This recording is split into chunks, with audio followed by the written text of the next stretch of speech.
اور سر ایک بڑی دردناک حدیث ہے ابو ذر غفاری کے بارے میں، وہ حاکم میں ہی ہے، المستدرک الحاکم میں۔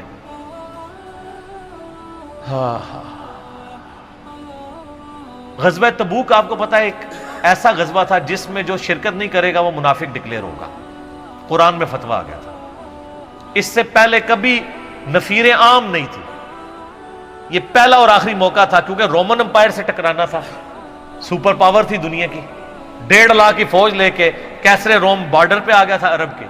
تو نبی علیہ السلام نے اناؤنسمنٹ کی کہ بھئی اب سب نے جانا ہے، جو نہیں جائے گا منافق شمار ہوگا، الا یہ کہ کسی کے پاس ریسورسز نہ ہو، یا کوئی مریض ہو، یا کوئی عورت ہو، یا کوئی معذور ہو۔ منافقین آگے بہانے کر رہے تھے، کچھ سادہ لوگ مسلمان بھی اس کا حصہ بن گئے۔ بخاری مسلم میں 3 اصحاب کی توبہ کا واقعہ بھی موجود ہے، وہ بھی میری ویڈیو ریکارڈڈ ہے۔ تو کعب بن مالک کی رضی اللہ تعالیٰ عنہ علیہ السلام، تو کچھ لوگ جو ہے وہ یعنی اپنے ان معاملات کی وجہ سے کچھ پیچھے بھی رہ گئے۔ تو المستدرک الحاکم میں آتا ہے کہ صحابہ کرام کہتے ہیں کہ ہم نبی علیہ السلام کے ساتھ سفر پہ نکلے نا جب، تو نبی علیہ السلام کو آ کے کوئی بتاتا تھا، کہتا تھا یا رسول اللہ وہ جو فلاں بندہ تھا نا وہ بھی کوئی نہیں آیا، پیچھے رہ گئے۔ تو آپ علیہ السلام پرواہ نہیں کرتے تھے۔ پھر بتایا گیا یا رسول اللہ وہ بھی کوئی نہیں، یعنی جڑے نعرے مارتے سن اچے اچے، جدو ایتھے کسی دسیا جائے کہ سر وہ تہاڈا پکا جڑا یار ہے بیلی وہ بھی کوئی نہیں جے، تو حضور علیہ السلام کو لوگ نا فیڈ بیک دیتے یا رسول اللہ وہ بھی غائب ہے، وہ بھی نہیں آیا۔ اب 30,000 کے لشکر میں آپ نے کوئی ریکارڈ تو نہیں رکھا تھا، رجسٹر تھا، لیکن کدھر 30,000 بندوں میں کدھر کوئی رکھ سکتا ہے صاحب اس طرح، یا رسول اللہ وہ بھی رہ گیا، وہ بھی۔ تو حضور علیہ السلام کہتے تھے ٹھیک، آپ فرماتے تھے اللہ چاہے گا تو آ جائے گا، نہیں آئے گا تو نہیں آئے۔ تو کسی نے کہا کہ وہ ابو ذر غفاری بھی پیچھے رہ گئے، آیا اور ابو ذر کو اس کے اونٹ نے روک لیا۔ اونٹ ہی نہیں اٹھ رہا تھا نا سر، وہ آپ کو گاڑی تو نہیں ہے نا جو سٹارٹ کر لیں گے آپ، اونٹ چلنے سے انکار کر دے، کوئی کر سکتا ہے؟ اور سر سفر کتنا ہے؟ 700 کلومیٹر، 700 کلومیٹر کا ریگستانی سفر آج کے دور میں بھی کرنا مشکل ہے، سائیکل پہ نہیں آپ کر سکتے، پیدل تو آپ سوچ بھی نہیں سکتے، اونٹ کے بغیر کیسے ہو سکتا ہے؟ جس میں آپ کو اونٹ اس لیے بھی ضروری ہے کہ اس کے اوپر آپ نے سامان لادنا ہے،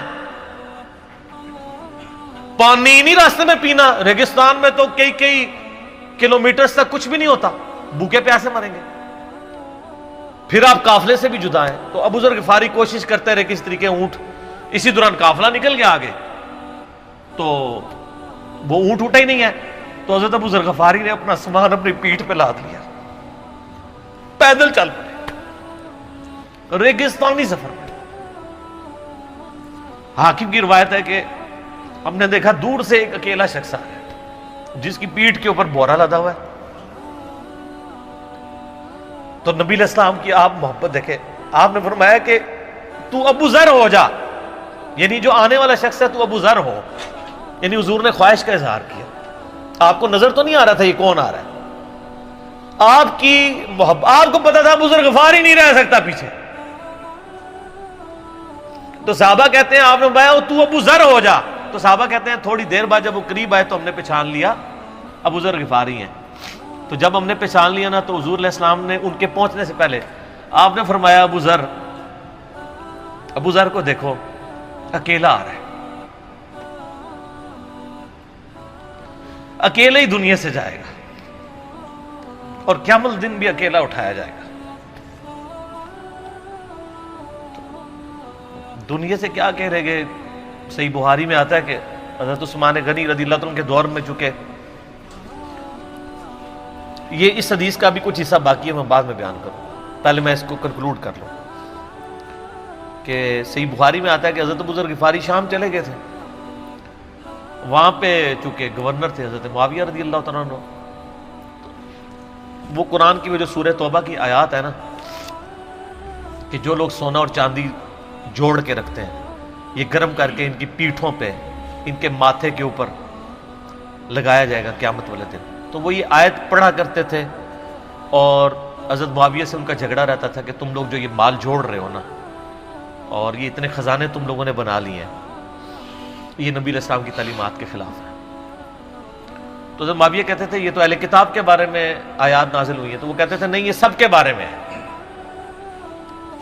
اب شرعی حکم یہ ہے کہ مال آپ جوڑ سکتے ہیں اگر آپ زکوٰۃ دے رہے ہیں، لیکن یہ پسندیدہ نہیں ہے، طریقہ نبوت یہ نہیں ہے۔ نبی علیہ السلام نہیں جوڑ سکتے تھے، پوری زندگی زکوٰۃ دینے کی نوبت نہیں آئی ہے، حالانکہ خمس ملتا تھا، خیرات کرتے تھے۔ ابو ذر غفاری کا جھگڑا یہ تھا کہ تم تو نبی کے صحاب ہو، تم لوگوں کو یہ زیب ہی نہیں دیتا کہ تم لوگ اس طرح کے محلات میں رہو اور اس طرح مال جوڑو۔ تو اب چونکہ سینئر صحابی تھے، ان کو ہاتھ ڈالنا بھی آسان نہیں تھا، پھر نبی علیہ السلام نے فرمایا ہو کہ اس سے زیادہ سچا انسان ہی کوئی نہیں، تو حضرت معاویہ نے خط لکھا حضرت عثمان کو کہ جی اس بندے سے میری جان چھڑائے نا، اس کو آپ واپس بلائیں۔ حضرت معاویہ نے جب خط لکھا تو حضرت عثمان نے ان کو کہا تم مدینہ شریف واپس آ جاؤ۔ مدینہ شریف جب یہ واپس آئے تو صحیح بخاری میں آتا ہے کہ لوگوں کا جھمگٹا لگ گیا ابو ذر غفاری کے گرد، لوگوں کو پتا تھا یہ تو بڑا یعنی زہد والا بندہ ہے۔ تو ابو ذر غفاری وہی حدیثیں سنایا کرتے تھے کہ حضور نے فرمایا یہ پہاڑ سونے کے برابر ہو تو میں خیرات کر دوں گا، جبکہ باقی صاحب کہتے تھے کہ مال جوڑنا جائز ہے اگر زکوٰۃ کوئی دیتا رہے۔ وہ یہ کہتے تھے کہ یار یہ تم لوگوں کو تو زیب نہیں نہ دیتا، یار تم لوگ تو یہ باتیں نہ کرو، تم لوگ نبی کی صحبت یافتہ ہو، تم لوگوں کو تو زہد ہونی چاہیے تم لوگوں کی زندگی میں۔ اب لوگوں کا ہجوم ان کے گرد لگ گیا، اور پھر حضرت عثمان نے ان کو خلیفہ وقت بلایا اور کہا کہ یار تو خود ہی مدینہ شریف چھوڑ کے یہاں سے چلا جا، تیری وجہ سے فتنہ کھڑا ہوا ہے۔ تو حضرت عثمان نے کہا میں نے تو نبی علیہ السلام سے سنا تھا کہ حکمرانوں کی اطاعت کرنا، صبر کر لینا۔ تو ایک زبدہ نامی کا ایک گاؤں تھا مدینہ شریف کے پاس، شہر سے ہٹ کے، تو وہ پھر وہاں پہ ہجرت کر گئے۔ آپ دیکھیں ریونج کیسا تھا، لوگ کتنے ڈرے ہوئے تھے کہ ابو ذر اپنی بوڑھا شخص 80-90 سال کا بابا اپنی ایک بڑھیا بیوی کو لے کے اس عمر میں شہر بدر ہو رہا ہے اکیلا۔ آج نہیں آپ سوچ سکتے کسی جگہ آپ اکیلے جا کے پڑاؤ کریں، کسی بیابان کے اندر، ریگستان کے اندر۔ اس زمانے میں آپ سوچ رہے، آج کل بھی آپ مدینہ شریف کے گرد چلے جائیں تو آپ وہاں نہیں ایک رات بھی نہیں گزار سکتے۔ تو کوئی شخص حضرت ابو ذر غفاری کو سی آف کرنے نہیں آیا سوائے حضرت علی کے، اور وہ بھی مدینے کی باؤنڈری تک آئے۔ ان کو پتا تھا ان کے سٹانس کے بارے میں، اور حضرت علی نے ان کو جب سی آف کیا تو کہا کہ میں چونکہ حکمران وقت کی اطاعت کا پابند ہوں، میں مدینہ کی باؤنڈری سے باہر نہیں جاؤں گا، اگر مجھے کوئی اس طرح کا یعنی حکم اجازت مل جاتی تو میں تیرے ساتھ جاتا۔ ایران والوں نے حضرت علی علیہ السلام کے زندگی کے آخری 10 سال کے اوپر ایک فلم بنائی ہے، امام علی علیہ السلام۔ اس میں ابو ذر غفاری کے سارے واقعات انہوں نے فلمائے ہیں سر، دیکھنے والے جب مولا علی چھوڑنے آتے ہیں، پھر جو ان کی ڈیبیٹس ہوتی ہیں مدینہ شریف میں لوگوں کے ساتھ، وہ ساری انہوں نے ویڈیو میں فلما دی۔ پھر یہ چلے گئے وہاں پہ رہنا شروع ہو گئے۔ اب اس حدیث کی طرف واپس آ جائیں جو فرمایا آپ علیہ السلام نے اکیلے ہی مرے گا۔ تو ابو ذر غفاری، اس حاکم کی روایت میں آتا ہے ابو ذر غفاری کی موت کا وقت قریب آ گیا، صرف بیوی ہے پاس۔ بیوی نے رونا شروع کر دیا کہ حضرت آپ فوت ہو گئے، آپ کو کفن کون دے گا، آپ کو غسل کون دے گا، آپ کو دفنائے گا کون، میں عورت ذات کیا کر سکتی ہوں۔ حضرت ابو ذر نے کہا کہ نبی علیہ السلام سے میں نے سنا تھا کہ تو اکیلا مرے گا، پھر مسلمانوں کا ایک قافلہ وہاں سے گزرے گا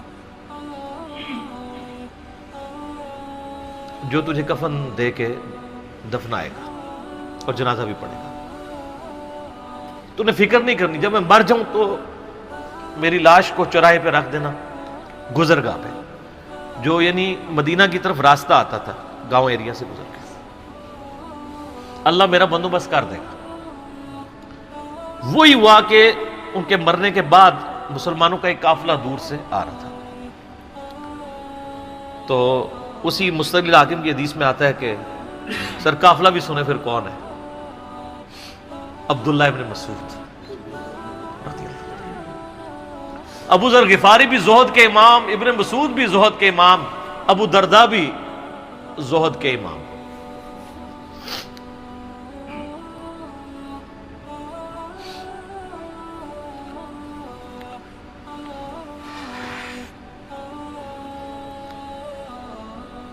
ابن مسعود رضی اللہ تعالیٰ عنہ جب وہاں پہ رکے، ان کو تو نہیں پتا تھا یہ کون ہے، تو انہوں نے کہا بی بی کیا وہ؟ ان کا میرا خامند مر گیا ہے۔ ان کا یہ کون ہے؟ تو انہوں نے کہا ابو ذر غفاری۔ عبداللہ ابن مسعود کی چیخ نکل گئی، چیخ ماری انہوں نے، ان کا واہ! اللہ کے نبی نے فرمایا تھا کہ ابو ذر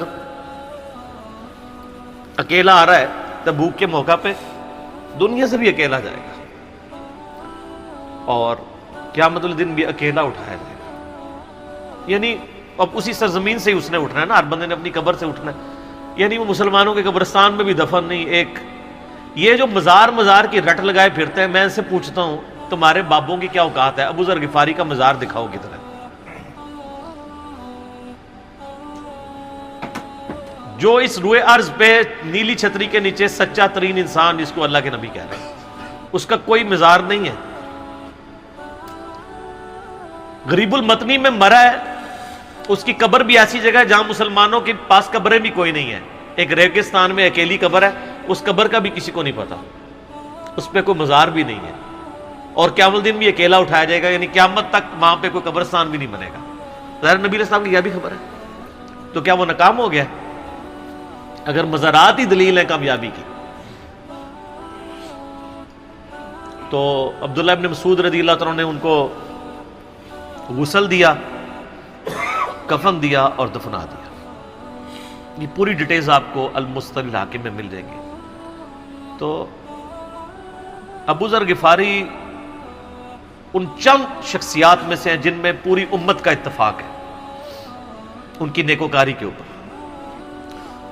شیعہ بھی ان کو بہت رسپیکٹ دیتے ہیں، اہل سنت بھی دیتے ہیں، صوفیاء کے ہاں بھی ان کو امام مانا جاتا ہے زہد کی وجہ سے۔ آپ تصوف کی جتنی کتابیں پڑھیں، چاہے امام غزالی کی ہوں، رسالہ قشیریہ پڑھیں، اور لوگوں کو بھی پڑھنا شروع کریں، تو ابو ذر غفاری آپ کو زہد کے امام کے طور پہ ملیں گے کہ ان کی زندگی میں یعنی یہ زہد تھا کہ انہوں نے کس طرح کی زندگی گزاری ہے۔